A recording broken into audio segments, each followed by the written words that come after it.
Good morning students. आगे के question करने शुरू करते हैं।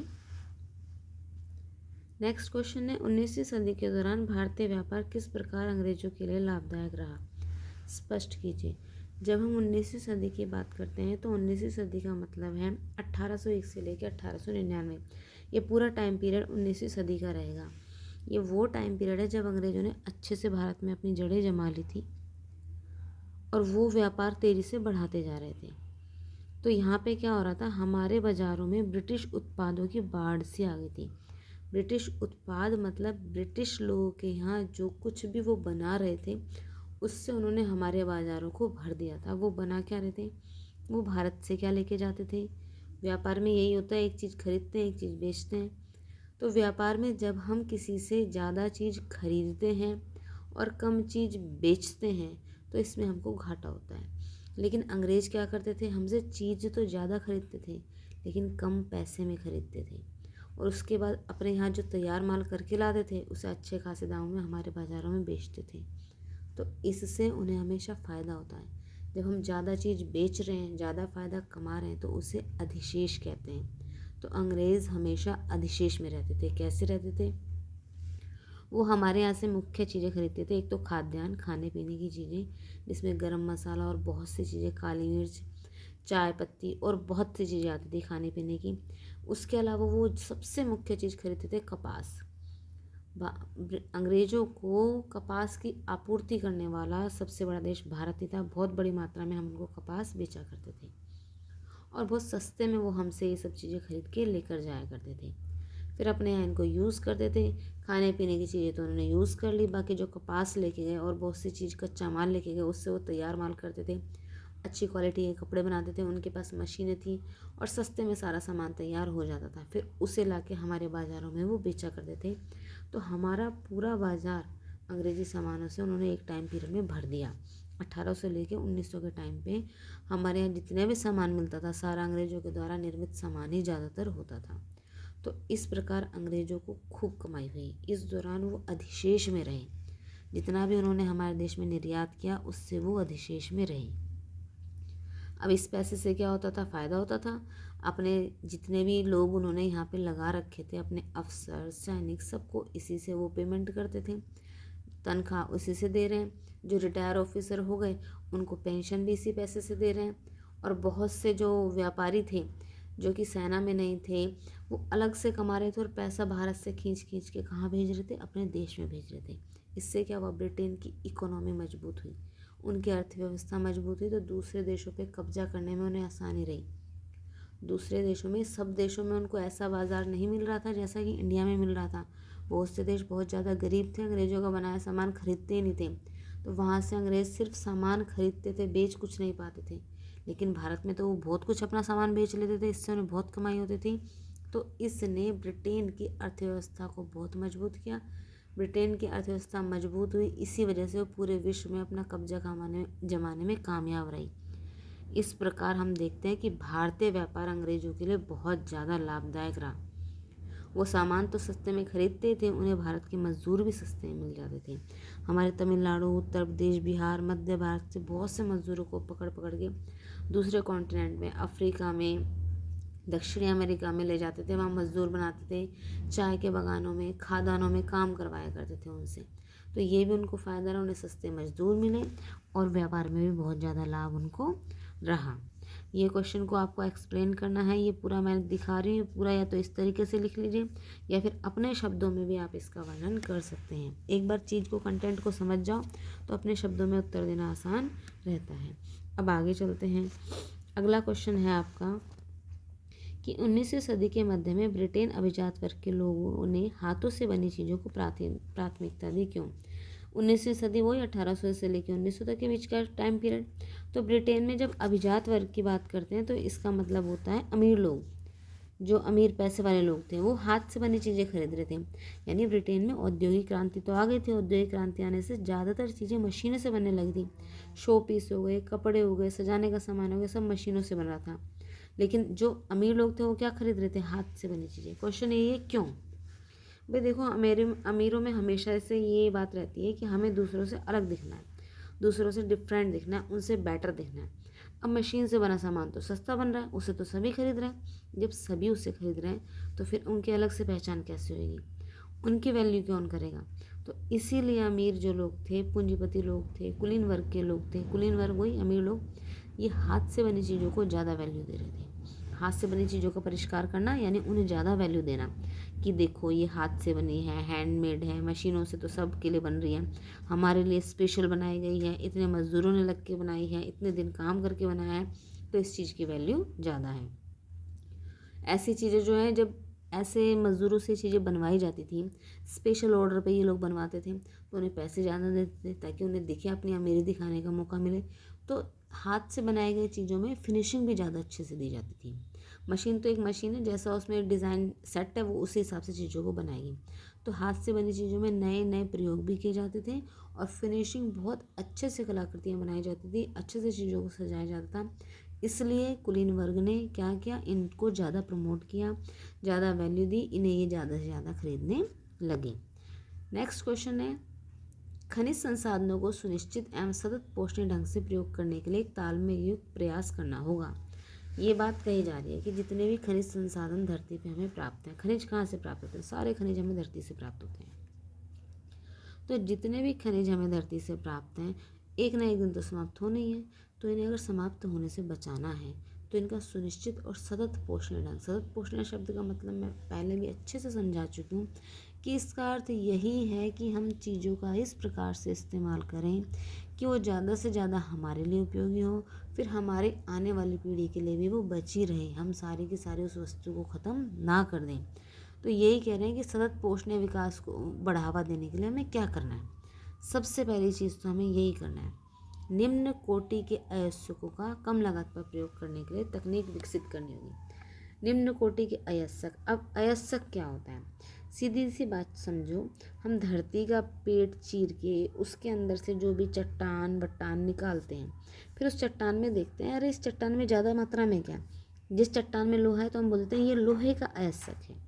जिस जगह से हमें तांबा प्राप्त हो रहा है, क्योंकि जब हम निकालते हैं कोई भी चीज़ सीधे तांबा या लोहा नहीं निकलता, उसको ऊपर लाते हैं, उसकी सफाई करते हैं, उसमें से जो धातु अधिक मात्रा में उसको हम प्राप्त करते हैं। तो बहुत से अयस्क ऐसे हैं जिनमें कम वैल्यू की हमें खनिज प्राप्त होते हैं, लेकिन मेहनत तो हमने उतनी ही करी उसको। तो ये कह रहे हैं अब हमें ऐसी टेक्नोलॉजी लानी होगी जिससे हम कम वैल्यू के अयस्क को आसानी से प्राप्त कर सकें, फिर जो अयस्क हैं उनसे भी कुछ ना कुछ बना सकें, ये ना कि उन्हें वेस्ट कर दें। हमने इतना गहरा गड्ढा खोदा, माइनिंग की है, चीज़ें निकाली हैं, फिर उसको ऐसी टेक्नोलॉजी से फिर उसको अलग अलग किया है, तो जो ज़्यादा वैल्यू की हैं वो तो ठीक है, या काम आ रही हैं, लोहा वगैरह हमारे सब चीज़ में काम आ रही है। जो कम वैल्यू की हैं उन्हें हम फेंक दे रहे हैं। अरे उनका भी कुछ ना कुछ प्रयोग करो, उनका भी यूज़ करो, ऐसी टेक्नोलॉजी लाओ जो उनको भी हम प्रयोग कर सकें, वो वेस्ट ना हो। सेकंड चीज़ कह रहा है कि धातुओं के पुनर्चक्रण, पुनर्चक्रण मतलब कोई भी धातु है उसको मैंने एक बार यूज़ कर लिया, तो ऐसी टेक्नोलॉजी लाएं कि हम उसको दोबारा यूज़ कर सकें। जैसे कि हमने कोक पी, ठीक है, हमने केन में कोक पी ली, कोक पी के हमने केन फेंक दी, अरे पुनर्चक्रण, रिसाइकल भी कोई चीज़ है, उसके तहत उसको दोबारा यूज़ किया जाए। ब्लेड, लोहे की जितनी भी चीज़ें यानी धातुओं से बनी जितनी भी चीज़ें, हम उनको दोबारा दोबारा यूज़ कर सकें। ज़रूरी नहीं है कि हम उस धातु को तो फेंक दें और दूसरा खनिज जो है धरती से निकाल के उसका यूज़ कर लें। तो यही है, धातुओं का पुनर्चक्रण किया जाना आवश्यक है। और लास्ट ऑप्शन यही है कि उसका अपव्यय ना करें, वेस्ट करना चीज़ों को बंद करें। जब हम चीज़ों को वेस्ट करना कम करेंगे तो हमारे पास चीज़ें वैसी बचत में रहेंगी। हमारे पास पानी है टंकी भर के, उस पानी का हम अपनी सहूलियत के हिसाब से सही इस्तेमाल कर लें या फिर नल खुला छोड़ के बर्बाद कर दें। तो हमें नल खुला छोड़ के बर्बाद नहीं करना है, जितना है उसका सदुपयोग करना है। सेम यही बात इसमें कही है कि अपव्यय को रोकना होगा, अपव्यय रोकेंगे तो अपने आप खनिजों का संरक्षण हो जाएगा। नेक्स्ट क्वेश्चन पे आते हैं कि आधुनिक समय में संचार के क्षेत्र में बदलाव की गति तीव्र रही है। संचार का क्षेत्र मतलब मुझे अपनी बात दूसरे तक पहुंचानी है, तो मेरी बात का संचार हो रहा है, एक जगह से दूसरी जगह जा रही है। तो संचार के क्षेत्र में बदलाव तीव्र गति से हो रहा है, तेज़ी से हो रहा है। सीधी सी बात है, आज से 20 साल पहले मोबाइल फ़ोन सबके पास नहीं थे, ठीक है। ये पिछले 15 सालों में ही ऐसा हुआ है कि घर घर में मोबाइल आ गया, तेज़ी से स्मार्टफोन बढ़ा है। उससे पहले लोगों के पास, सब लोगों के पास मोबाइल फ़ोन नहीं था, आज हर घर में 2-2 3-3 4-4 मोबाइल फ़ोन है। तो यही चीज़ दिखा रही है कि संचार क्षेत्र में तीव्र गति से बदलाव आया है। पहले संचार का प्रयोग किस लिए होता था? सेना में प्रयोग होता था, अपनी बात दूसरे तक पहुंचानी है। उसके बाद टीवी के माध्यम से होने लगा, सरकार की बात सब तक पहुंचाने के लिए रेडियो के माध्यम से होने लगा। फिर मनोरंजन के क्षेत्र में संचार का प्रयोग होने लगा।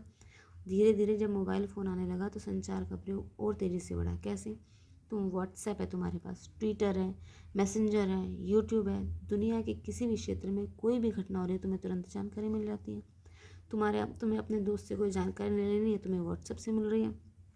आज मैं तुम्हारे पास ये वीडियो भेज पा रही हूँ, तुमसे कम्युनिकेट कर पा रही हूँ, किसके थ्रू हो रहा है? संचार के माध्यम। कौन सा माध्यम है? फ़ोन के अंदर कौन सी है? व्हाट्सएप पे मैं तुम्हें लिंक भेजती हूँ, यूट्यूब पे वीडियो डालती हूँ, तुम ये सब फ़ोन के जरिए ये सब चीज़ें तुम देख रहे हो। तो संसार के माध्यम में तेज़ी आई है। तो क्या हुआ है? पहले की तुलना में जानकारी एक व्यक्ति से दूसरे व्यक्ति तक तेज़ी से बढ़ रही है, क्योंकि नए नए डिवाइसेस आते जा रहे हैं। इससे हो क्या रहा है? इससे तेज़ी आने से क्या फ़ायदा हो रहा है? अरे भाई, हो रहा है, लोगों को रोज़गार प्राप्त हो रहा है। तुम्हें आज कोई भी काम है, तुम घर पर बैठे हो, छुट्टियां पड़ गई हैं, टीचर तुम्हें इन्फॉर्म कैसे करते हैं? व्हाट्सएप के जरिए। कल को तुम्हारा कोई फॉर्म भरना है, हमें तुम्हारी कोई इन्फॉर्मेशन चाहिए, कॉल करेंगे, तुम फ़ोटो खींच के, फ़ोटो क्लिक करके टीचर तक पहुंचा देते हो। इसी प्रकार तुम्हें कोई सामान मंगाना है, ब्लिंकिट कर लो, अमेज़ोन से मंगा लो। तो सब चीज़ें इन द फिंगर है, हम फटाफट से सारे काम घर बैठे बैठे अपने कर सकते हैं। तो इस प्रकार संचार के क्षेत्र में तीव्र गति से बदलाव आया है। दुनिया छोटी हो गई है। आज के टाइम में जब अमेज़ोन से कुछ चीज़ें मंगाते हैं तो बहुत सी चीज़ें ऐसी हैं जो चाइना और सिंगापुर से हमारे देश में आ रही होती हैं। हम चाइना सिंगापुर तो वो चीज़ों को खरीदने नहीं जा पाते, लेकिन उनका सामान अपने देश में प्रयोग कर सकते हैं। किस माध्यम से? संचार के इन्हीं माध्यमों के द्वारा। नेक्स्ट क्वेश्चन है कि रेल परिवहन की अपेक्षा सड़क परिवहन की महत्ता अधिक है, यानी वैल्यू अधिक है। भाई सीधी सी बात है। रेलगाड़ी चलाने के लिए उसकी पटरी बिछानी पड़ेगी, रेलगाड़ी अलग से स्पेशल बनानी पड़ेगी, कर्मचारी अधिक लगेंगे, और रेल की जो पटरी है उसका रख रखाव बहुत ज़्यादा करना पड़ता है। थोड़ा सा रख रखाव बिगड़ा, रेलगाड़ी पलट जाती है। तो रेलगाड़ी चलाने के लिए बहुत ज़्यादा खर्चा आता है, जबकि सड़क परिवहन पर खर्चा कम आता है। दूसरा, जो पहाड़ी इलाके हैं, ऊबड़ खाबड़ इलाके हैं, वहाँ पे सड़क तो बना देते हैं, लेकिन रेल की पटरी बिछाने में बहुत खर्चा आता है और बहुत ज़्यादा मेहनत और टाइम पीरियड भी लगता है। नेक्स्ट, जो खड़ी ढाल वाले हैं, पहाड़ों पे जो खड़ी ढाल वाले एरिया, वहाँ पे तो रेलगाड़ी चलाना भूल ही जाओ, वहाँ पे तो सिर्फ सड़क ही काम आती है। इसके अलावा खर्चा कम लगेगा। अब किसी इंसान को पास के क्षेत्र में जाना है तो सड़क काम आएगी, रेल की पटरी काम नहीं आएगी। रेलगाड़ी का परिवहन थोड़ा ज़्यादा खर्चीला रहता है, सड़क परिवहन सस्ता बैठता है। तो इन सब चीज़ों को ध्यान में रख के हम देखते हैं कि सड़क परिवहन जो है उसकी महत्ता रेल परिवहन से ज़्यादा है। अब नेक्स्ट क्वेश्चन है, बहुत ही इंपॉर्टेंट है, इसको सही बच्चे ध्यान से देंगे कि भारत में विकेंद्रीकरण लागू करने के औचित्य का वर्णन कीजिए। विकेंद्र एक तो था केंद्रीकरण, केंद्र का मतलब सेंटर में, सभी चीज़ों को सेंटर में ले आए। विकेंद्र का मतलब है सेंटर में नहीं है, सब में बांट दी हमने चीज़ें। जैसे हमारे देश में शासन चलाने की देखो ज़्यादातर कंट्रीज़ में शासन चलाने की द्विस्तरीय व्यवस्था है। द्विस्तरीय का मतलब है 2 लेवल है, एक सेंट्रल लेवल है, एक स्टेट लेवल है। लेकिन हमारा तो देश ही इतना बड़ा होने के साथ साथ इतना विविध है कि द्विस्तर पे काम चलने वाला था ही नहीं। जगह जगह पे भाषा बदल जाती है, कल्चर बदल जाता है।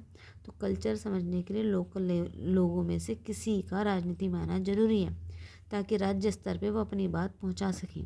तो लोकल लेवल पे हमने क्या किया, राज्य व्यवस्था को लेकर आए, यानी कि पहले हमने सेंटर लेवल पे व्यवस्था चलाई, फिर स्टेट लेवल पे चलाई, और फिर लोकल लेवल पे। इस लोकल लेवल को हम कहते हैं नगर पालिका या पंचायती व्यवस्था। इसमें क्या करते हैं, किसी लोकल व्यक्ति को चुन लिया जाता है, भाई ये हमारा प्रधान है, ये हमारे यहाँ का पार्षद है। अब वो क्या करता है, अपनी समस्याओं को एमएलए तक पहुँचाएगा, और एमएलए उसके हिसाब से उसे फंड करेगा और वो अपना कार्य करेगा।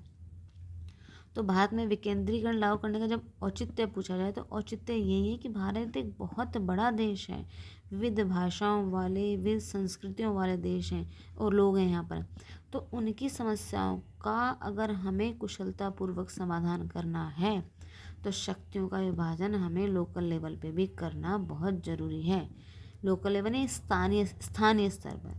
तो इसके लिए हम प्रांतीय सरकार बनाते हैं, और प्रांतीय सरकारों को क्या बोलते हैं, पंचायत, ग्राम पंचायत बोलते हैं या नगर पालिका बोलते हैं। तो विकेंद्रीकरण क्यों जरूरी है? ताकि सुचारू रूप से देश में शासन व्यवस्था चल सके। जब हमारा संविधान शुरू में बना था तो उसमें हमने कहा था कि हर राज्य की मर्जी होगी, वो चाहे तो लोकल सरकार बनाए ना बनाए। तो शुरू में इस पर बिल्कुल ध्यान नहीं दिया जा रहा था, राज्य सरकारें अपनी मन मर्जी चला रही थी। तो बाद में हुआ 1992 में हमने संविधान में संशोधन किया और कहा कि हर राज्य में लोकल लेवल पे गवर्नमेंट होनी चाहिए। ठीक है, अब नेक्स्ट क्वेश्चन है कि नीचे दिए गए स्रोत को पढ़िए और उसके नीचे दिए गए प्रश्नों का उत्तर दीजिए। हाँ भाई बच्चों, इसे ध्यान से पढ़ेंगे। सिर्फ प्रश्न मैं आपको दूंगी, उत्तर आपको खुद करने होंगे। उत्तर इसके आपको नहीं बताए जाएंगे। ठीक है, आपको मेरे ख्याल से प्रश्न दिखाई दे रहे होंगे, तो ये पूरा पैराग्राफ ध्यान से पढ़ो। मैं पढ़ देती हूँ आपके लिए, फिर इसके क्वेश्चन आंसर आपको खुद करने हैं। ये कहता है कि आज दुनिया के 100 देश किसी न किसी तरह की लोकतांत्रिक व्यवस्था चलाने का दावा करते हैं। इनका औपचारिक संविधान है, इनके यहाँ चुनाव होते हैं और राजनीतिक दल भी हैं। साथ ही वे अपने नागरिकों को कुछ बुनियादी अधिकारों की गारंटी भी देते हैं। और लोकतंत्र के तत्व तो अधिकांश देशों में समान हैं, पर सामाजिक स्थिति, अपनी आर्थिक उपलब्धि और अपनी संस्कृतियों के मामले में ये एक दूसरे से काफ़ी अलग अलग हैं। स्पष्ट है कि इन सब का लोकतांत्रिक शासन व्यवस्था के नतीजों पर भी असर पड़ता है और एक जगह जो उपलब्धि हो वह दूसरी जगह भी उसी तरह दिखे, यह जरूरी नहीं है। आप सबको इस पैराग्राफ को 1, 2, 3 जितनी बार भी पढ़ सकते हो पढ़ो, ध्यान से पढ़ो। उसके बाद नीचे 2 क्वेश्चन दिखाई दे रहे हैं, ये आपको करने हैं। पहला क्वेश्चन तो आपका ये है कि विभिन्न देशों के बीच लोकतंत्र के प्रति आकर्षण को स्पष्ट करें। यानी कि अलग अलग देश जो हैं ये लोकतंत्र चाहते क्यों हैं, क्यों लोकतंत्र के प्रति अट्रैक्ट होते हैं कि हमारे देश में भी लोकतंत्र होना चाहिए। तो लोकतंत्र में कुछ ना कुछ तो गुण होंगे, वो आपको लिखने हैं इसमें कि क्यों अट्रैक्ट हो रहे हैं। सेकंड क्वेश्चन है अपेक्षित और वास्तविक परिणाम के आधार पर लोकतंत्र के विचार को स्पष्ट कीजिए। एक तो हमें कुछ अपेक्षा होती हैं, एक्सपेक्टेशंस होती हैं कि लोकतंत्र आएगा तो यही हो जाएगा, लेकिन वास्तव में कुछ अलग ही होता है। तो आपको जो एक तो सपना होता है लोकतंत्र आने पे होगा और जो वास्तविकता होते हैं, इन दोनों के जो परिणाम निकलते हैं उसमें अपने विचार बताने कि होता क्या है वास्तव में। ये दोनों क्वेश्चन बच्चों आप सभी को करने हैं। आज के लिए इतना ही। आज ही दूसरी वीडियो बना के मैं डाल दूँगी, क्योंकि एक वीडियो बहुत लंबी हो जाती है। आज ही दूसरी वीडियो डाल दूँगी, छोटी वीडियो रहेगी, वो भी 15-20 मिनट की। डेली वीडियो ज़रूर देखा करो, सुन लिया करो। देखो ना तो कम से कम सुन लिया करो, कुछ काम करते करते इसको सुन लो तो भी दिमाग में कुछ ना कुछ घुसेगा। और रेगुलर इस तरह पढ़ाई में बने रहोगे तो पेपर में अच्छे से मार्क्स जरूर आएंगे। बेस्ट ऑफ लक बच्चों।